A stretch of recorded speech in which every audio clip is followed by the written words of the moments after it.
Assalamualaikum warahmatullahi wabarakatuh.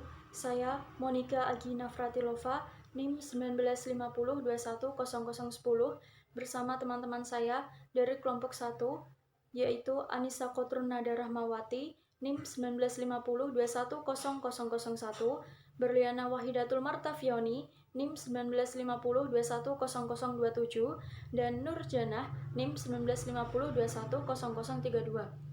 Kami akan mempresentasikan makalah kami dari tema pertama yang berjudul Konsep Harta dalam Islam, mata kuliah Tafsir Hadis dan Ekonomi. Perlu sedikit diketahui, konsep harta dalam Islam yang akan kami bahas ini tentang bagaimana cara kita mengelola harta dengan baik dan benar. Bagaimana cara kita memanfaatkan harta dengan baik dan benar sesuai syariat Islam. Dan tentu saja bagaimana pandangan Islam mengenai harta. Baik, materi pertama akan disampaikan oleh teman saya. Kepada Nurjanah, dipersilakan. Assalamualaikum warahmatullahi wabarakatuh. Perkenalkan, nama saya Nurjana dari kelas MBS 3A dengan mata kuliah Tafsir dan Hadis Ekonomi. NIM 32. Di sini, saya dari perwakilan kelompok pertama, yaitu mendapatkan materi tentang konsep harta dalam Islam. Nah, di sini saya akan membahas tentang poin ke B, yaitu kata kunci ayat, hadis, dan maknanya. Tentunya, kata kunci ayat dan hadis di sini yaitu tentang harta dalam konsep Islam. Nah, yang pertama, kata kunci dari Quran Surat At-Taghabun ayat 14 dan 15 adalah cobaan. Cobaan yang dimaksud di sini yaitu cobaan dalam mendidik dan memberi tauladan kepada istri dan anak atau keluarga. Ayat tersebut diturunkan supaya kita sebagai manusia berhati-hati dalam mendidik dan memberikan tauladan kepada istri dan anak. Karena istri dan anak adalah harta yang diberikan oleh Allah. Namun, mereka juga bisa memberikan atau menjadikan bumerang jika kita tidak mengarahkannya ke jalan yang benar. Yang kedua yaitu kata kunci dari Quran Surat Ali Imran ayat 14, yaitu dengan kata kunci kesenangan. Kesenangan yang dimaksud di sini adalah kesenangan di dunia dan di akhirat. Yang dimaksud kesenangan dunia yaitu apabila kita sudah bisa memenuhi kebutuhan kita di dunia. Sedangkan yang dimaksudkan dengan kesenangan di akhirat yaitu apabila harta yang kita punyai dapat kita belanjakan dengan maksud ibadah kepada Allah dan mampu memberikan manfaat kepada kita dan orang sekitar. Harta tersebut mampu memberikan manfaat bagi kita kelak di akhirat. Yang selanjutnya yaitu kata kunci dari hadis. Dari Ibnu Abbas, ia mendengar Rasulullah Shallallahu Alaihi Wasallam. Kata kunci di sini yaitu diambil lembah. Lembah yang dimaksud di sini adalah manusia yang tidak pernah merasa cukup dengan apa yang diperoleh dan diberikan oleh Allah.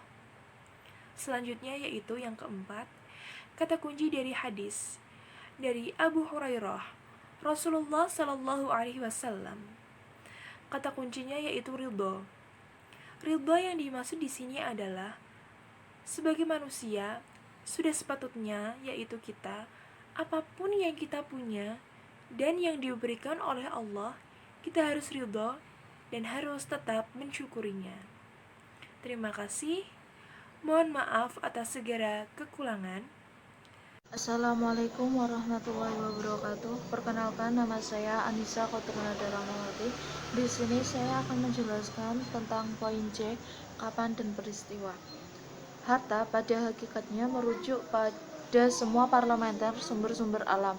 Menurut pandangan Al-Quran, itu adalah nikmat Allah Subhanahu wa Ta'ala, alat-alat provisi atau perlengkapan, kesenangan, dan kebanggaan. Harta bukanlah sesuatu yang buruk. Al-Quran menyatakan bahwa ia adalah sesuatu yang baik atau khair dan juga sebagai alat yang membantu kehidupan manusia. Al-Quran banyak menekankan untuk mempergunakan kekayaan yang dimiliki dengan hal-hal yang baik.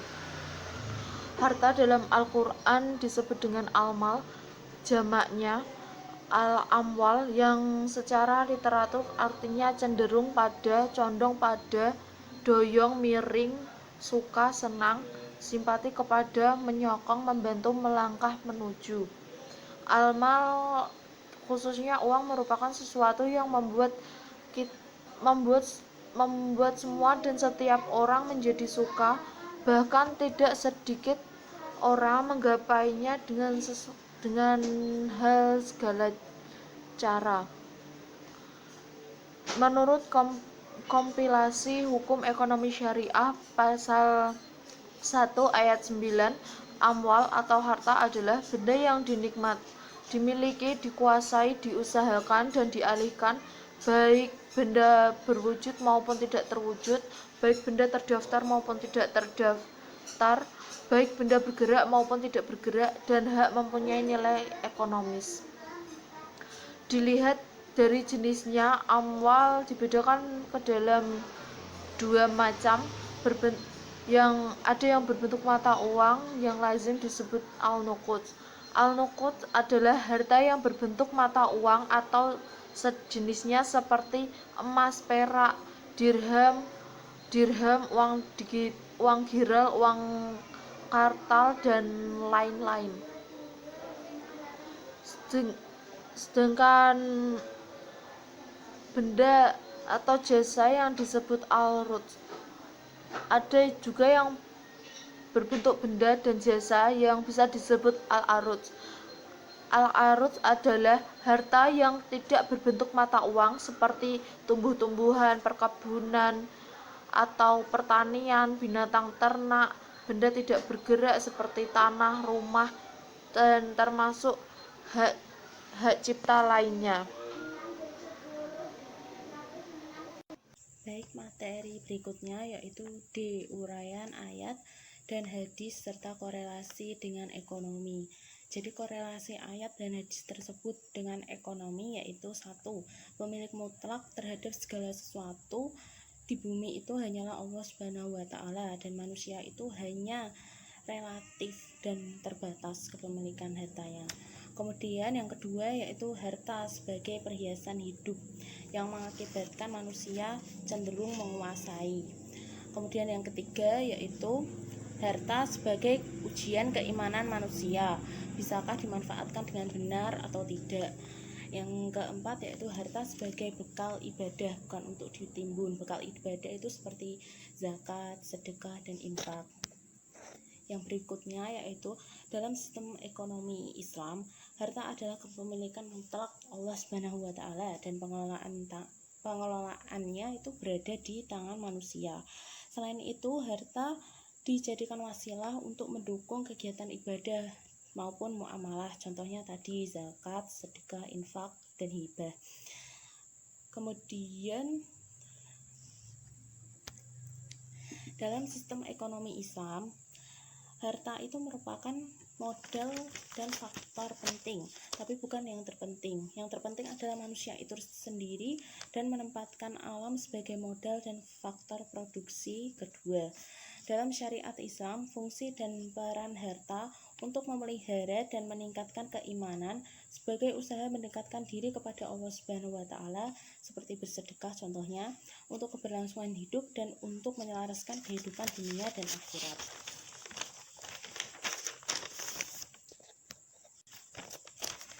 Selanjutnya yaitu berdasarkan beberapa penafsiran ayat oleh para musafir, ada beberapa tingkatan bentuk kepemilikan harta, yaitu antara lain yang pertama Allah itu sebagai pemilik mutlak, dan yang kedua yaitu harta milik manusia bersama secara keseluruhan, yang ketiga harta sebagai milik pribadi seseorang. Yang selanjutnya yaitu fungsi harta secara rinci berdasarkan berbagai ayat Al-Quran dapat dikategorikan sebagai berikut. Yang pertama yaitu sebagai salah satu bekal untuk beribadah, seperti zakat, sedekah, dan hibah. Kemudian yang kedua yaitu salah satu penunjang kehidupan. Yang ketiga yaitu salah satu media untuk menguji coba keimanan manusia. Jika manusia itu punya harta melimpah, apakah bisa dijalankan sesuai syariat Islam atau tidak. Kemudian yang keempat yaitu salah satu pendukung untuk menjadi pemimpin. Dan yang terakhir yaitu salah satu bentuk perhiasan hidup. Kemudian yang selanjutnya yaitu cara memperoleh harta. Cara memperoleh harta itu intinya di slide ini tidak boleh melakukan hal-hal yang batil demi menguasai harta. Sebaliknya, kita boleh memperoleh harta dengan cara jual beli atau dengan profesi halal lainnya. Yang berikutnya, pengembangan harta tidak dapat terjadi kecuali interaksi antara manusia dengan manusia lain dalam bentuk pertukaran dan bantu-membantu. Karena itulah, prinsip ekonomi kapitalis itu bertentangan dengan Al-Quran. Karena disebabkan dapat hartanya itu tidak memperhatikan nilai-nilai kemanusiaan. Kemudian yang selanjutnya yaitu harta itu harus dimanfaatkan dengan bijak, yaitu untuk memenuhi kebutuhan sehari-hari dan tidak menggunakannya secara boros dan berlebihan. Pengelolaan harta ini juga diperlukan manajemen yang baik agar tidak terjadi hal-hal yang menyebabkan rusak dan hilangnya nilai atau wujud suatu harta tersebut. Yang selanjutnya yaitu keadilan dan persaudaraan menyeluruh Islam bertujuan untuk membentuk masyarakat dengan tatanan yang solid. Dalam tatanan itu, setiap individu diikat oleh persaudaraan dan kasih sayang sebagai satu keluarga. Sebuah persaudaraan yang universal dan tidak diikat batas geografis.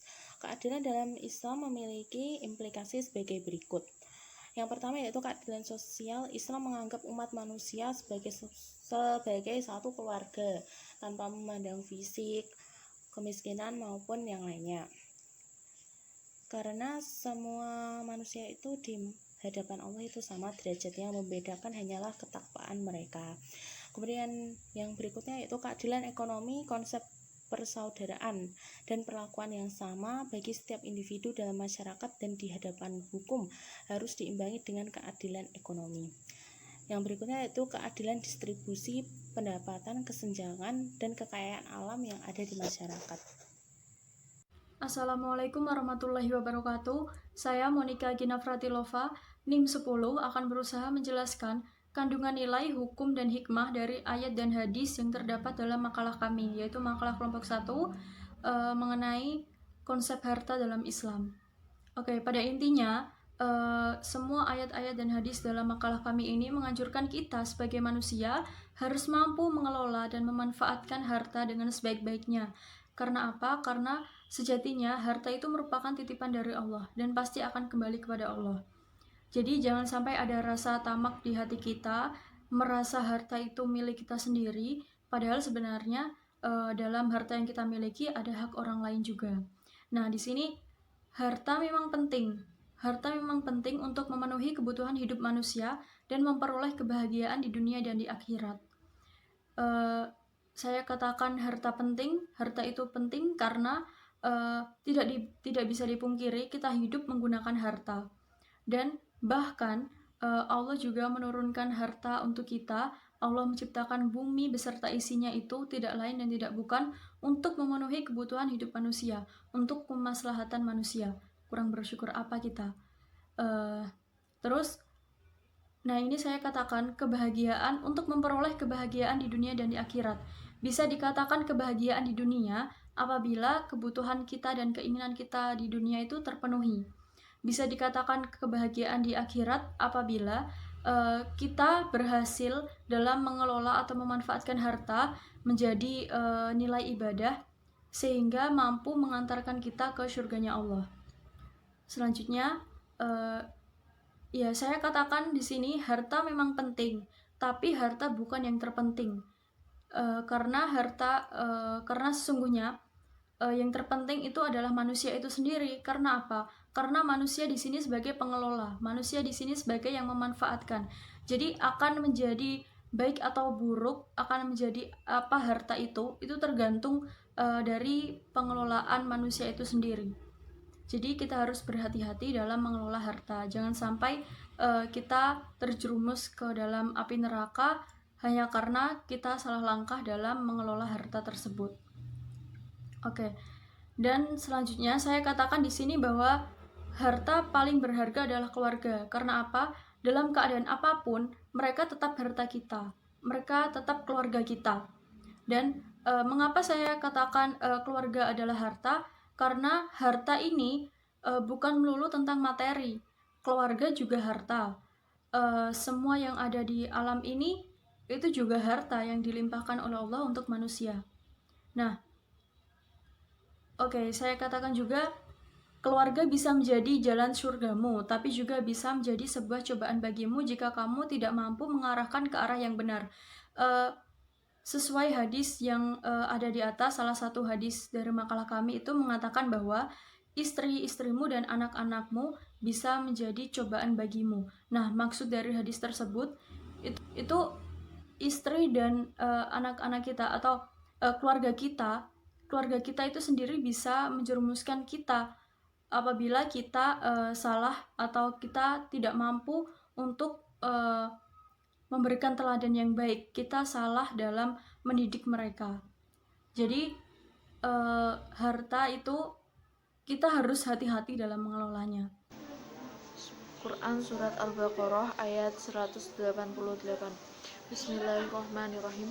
Wala taqulu amwalakum bainakum bil batili wa tadlu biha illal hukami litaqulu fariqan min amwalin nasi bil ismi wa antum ta'lamun. Ibnu Az-Zubair pernah berkhutbah di Mekah, lalu ia mengatakan, "Lau ana ibni adama adhiya ya ayuhan nasu inna nabi sallallahu alaihi wasallam karena yaqulu wadhiya mala min dahabi ahabba ilaihi saniyan walau u'tiya saniya ahabba ilaihi salisan walau yasudda jawfa ibni adama illa tarabu wa yatubullahu ala man taba." Assalamualaikum warahmatullahi wabarakatuh. Saya Berliana Wahidatul Martafioni, NIM 19502100027. Saya dari kelompok 1 ingin mempresentasikan atau membacakan surat dan hadis yang berkaitan dengan konsep harta. Yang pertama yaitu surat At-Taghabun ayat 14-15. Bismillahirrahmanirrahim. Ya ayyuhalladzina amanu inna min azwajikum wa auladikum aduwwan lakum fahdharuhum wa in ta'fu wa tasfahu wa taghfiru fa innallaha ghafurur rahim. Yaitu artinya, wahai orang-orang yang beriman, sesungguhnya di antara istri-istrimu dan anak-anakmu ada yang menjadi musuh bagimu, maka berhati-hatilah kamu terhadap mereka, dan jika kamu maafkan dan kamu santuni serta ampuni mereka, maka sungguh Allah Maha Pengampun dan Maha Penyayang. Dan yang berikutnya itu At-Taghabun ayat 15. Innama amwalukum wa auladukum fitnah wallahu indahu ajrun alim. Artinya, sesungguh hartamu dan anak-anakmu hanyalah cobaan bagimu, dan sisi Allah adalah pahala yang besar. Selanjutnya yaitu hadis riwayat Bukhari nomor 6436 yang berkaitan dengan konsep harta. Lau kana ibni adama wadiyani min malin labtawa salisan ولا يملأ جوف بني آدم إلا التراب ويتوب الله على من تاب, yang artinya seandainya manusia diberi 2 lembah berisi harta, tentu ia masih menginginkan lembah yang ketiga. Yang bisa memenuhi dalam perut manusia hanyalah tanah. Allah tentu akan menerima taubat bagi siapa saja yang ingin bertaubat. Berikut adalah penggalan dari Al-Quran dan hadis tentang konsep harta dalam Islam, yaitu terdapat dalam Quran surat Ali Imran ayat 14. A'udzu billahi minasyaitonir rajim. Bismillahirrahmanirrahim. Zuyyina lin-nasi hubbus syahawati minan nisa'i wal banin من النساء والبنين والقناطير المقنطرة من الذهب والفضة والخيل المسومة والأنعام والحرث ذلك متاع الحياة الدنيا والله عنده حسن المآب. Artinya, dijadikan indah pada pandangan manusia kecintaan kepada apa-apa yang diingini, yaitu wanita-wanita, anak-anak, harta yang banyak dari jenis emas, perak, kuda pilihan, binatang-binatang ternak, dan sawah ladang. Itulah kesenangan hidup di dunia, dan di sisi Allah lah tempat kembali yang baik atau syurga. Selanjutnya yaitu adalah hadis An Abbas ibni Sahal ibni Sa'ad qala sami'tu ibni Zubair ala mimbarri Makkah fi khutbatihi yaqulu Ya ayuhan nasu innan nabi sallallahu alaihi wasallam kana yaqulu law anna ibni adam u'ti wadiyam mal'am min dhahabi ahabba ilaihi thaniyan walau u'ti thaniyan ahabba ilaihi thalithan wala yasuddu jawfa ibni adam ila turab wa yatubullah ala mantab, yang artinya, wahai sekalian manusia, sesungguhnya Nabi Shallallahu Alaihi Wasallam bersabda, seandainya manusia diberi tambahan atau lembah penuh dengan emas, maka ia masih menginginkan lembah yang kedua semisal itu. Jika diberi lembah yang kedua, ia pun masih menginginkan lembah yang ketiga. Perut manusia tidaklah akan penuh, melainkan dengan tanah. Allah tentu menerima taubat bagi siapa saja yang bertaubat. Hadis riwayat Bukhari nomor 6438. Terima kasih.